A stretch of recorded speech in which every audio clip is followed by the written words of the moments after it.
Assalamualaikum warahmatullahi wabarakatuh. Saya Indan Nur Ramadhani Ali. Di sini saya akan menjelaskan mengenai life cycle of data science.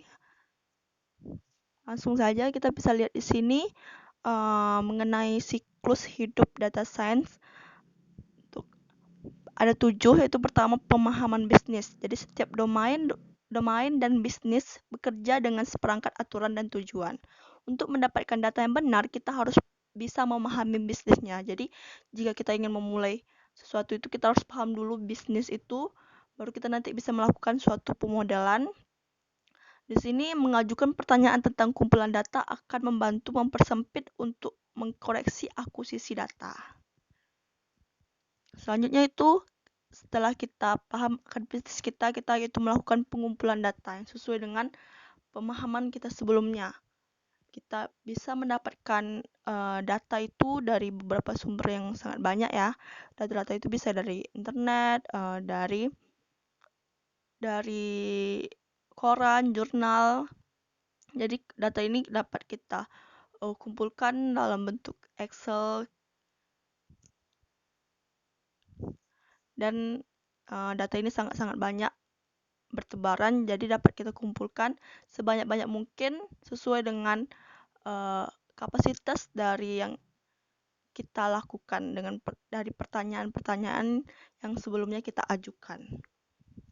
Selanjutnya itu setelah kita mendapatkan data yang cukup banyak, kita harus melakukan suatu pembersihan. Jadi nggak semua data yang kita dapatkan itu betul-betul valid. Jadi kita harus bersihkan terlebih dahulu. Kita melakukan data wrangling, yaitu pembersihan data yang tidak valid untuk kita gunakan ke analisis. Jadi setelah kita melakukan persiapan data, kita bisa melakukan eksplorasi dan analisis data. Di sini, analisis data eksplorasi atau EDA memainkan peran penting pada tahap ini, karena ringkasan data bersih membantu dalam mengidentifikasi struktur, pencilan anomali, dan pola dalam data. Jadi, wawasan ini dapat membantu dalam membangun model yang akan kita bangun.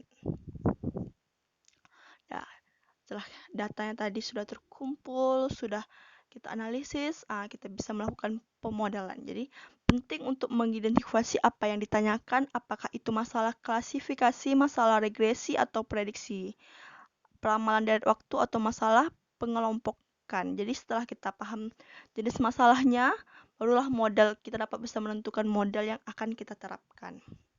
Selanjutnya, itu setelah kita mendapatkan modelnya, kita harus evaluasi dulu untuk ketepatan ini.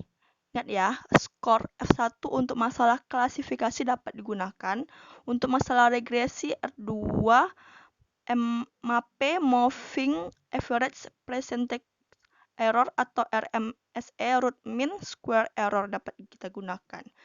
Model harus kuat dan bukan model yang terlalu pas. Jadi model yang kita buat ini nih, dia harus bisa digunakan untuk berapa tahun ke depannya. Jadi modelnya jangan terlalu pas dengan pada masa itu. Jadi kita harus buat model itu lebih fleksibel.